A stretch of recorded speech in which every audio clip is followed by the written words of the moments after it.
आज हम देखते हैं कि प्लांट सेल को कैसे ड्रॉ करें। तो चलो देखते हैं। प्लांट सेल को ड्रॉ करने के लिए हमें सबसे पहले क्या करना है, एक हेक्सेन बनाना है। क्या बनाना है? हेक्सेन।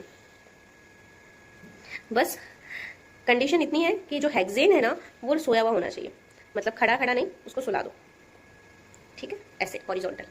अब हेक्सेन के बाहर एक और लेयर बना लो। अब जो एंड्स है ना उनको ऐसे बाहर की तरफ निकाल दो। हो गया। अब हेक्सेन के अंदर भी एक और सेम वैसे ही मेम्ब्रेन बना लो। बन गई। अब जो प्लांट सेल होता है उसमें जो मेजर स्पेस होती है वो वैक्यूल ऑक्यूपाई करता है, तो हमें एक बड़ा सा वैक्यूल बनाना है।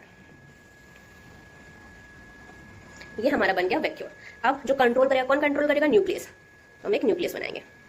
न्यूक्लियस भी डबल लेयर का होता है, तो जो न्यूक्लियस की जो बाहर की लेयर होती है उसी से ही हमें एंडोप्लाज्मिक रेटिकुलम बनाना है। यहां पर एंडोप्लाज्मिक रेटिकुलम के बाहर हम लोग गोल्जी अपैरेटस बनाएंगे। ओके, सेम इधर भी हम लोग एंडोप्लाज्मिक रेटिकुलम के बाहर ऐसे ही गोल्जी बना देंगे। और अब गोल्जी के बाजू में एक सर्कल बनाएंगे जिसका नाम होगा लाइजोम।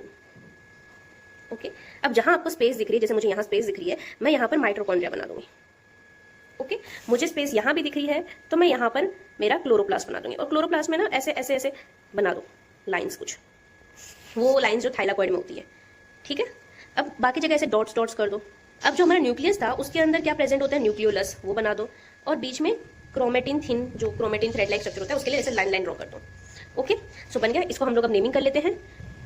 ये जो होगी वो आपकी होगी सेल वॉल, अंदर वाली सेल मेम्ब्रेन, ये हमने बनाया क्लोरोप्लास्ट, ये हमारा है वैक्यूल, ये है हमारे पास mitochondria, this one is lysosome, ये है हमारे पास गोल्जी बॉडी या we can say Golgi apparatus, ये हमारी endoplasmic reticulum. Yes, there is one point, यहां पर डॉट कर देना आधे में। ठीक है, जो न्यूक्लियस के पास वाला पार्ट है उसको डॉटेड कर दो। तो जो न्यूक्लियस के पास वाला पार्ट है उसको डॉटेड करते, तो इस वाले को हम लोग बोलेंगे रफ एंडोप्लाज्मिक रेटिकुलम। और जो ये वाला एरिया है, ठीक है, इस वाले को हम लोग बोलेंगे स्मूथ एंडोप्लाज्मिक रेटिकुलम। ओके, ये हमारा न्यूक्लियस है। So this is nucleus. और जो उसके अंदर ये वाला पार्ट है इसको हम ऐसे ऊपर ले जाते हैं। ये क्या है? न्यूक्लियोलस। ओके, और उसके अंदर का जो पार्ट है this one, this is chromatin. Okay, और ये जो डॉट्स दिख रही है आपको, ये डॉट्स क्या है? ये है राइबोसोम। और जो अंदर जो ये बच गया ये है साइटोप्लाज्म।